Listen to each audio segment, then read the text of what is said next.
তুমি কি জানো উম্মত, আমি 23টা বছর টানা তোর জন্য কেঁদেছিলাম উম্মত।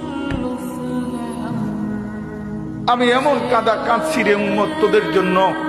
এশার নামাজের পরে দাঁড়াইছি, ফজরের আজান পর্যন্ত আমি আমার মালিকের কাছে তোদের জন্য, উম্মতের জন্য চোখের পানি ফেলে কাঁদছিলাম।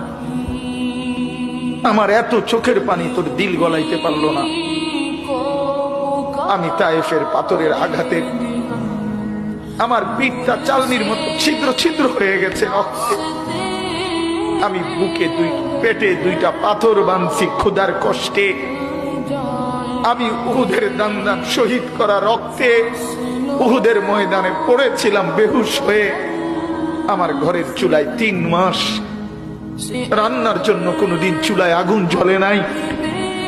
আমার এত চোখের পানি, এত রক্ত, এত ক্ষুধার কষ্ট, কিছুই তোর মন গলাইতে পারলো না, তোরে সেজদা দিতে পারলো না।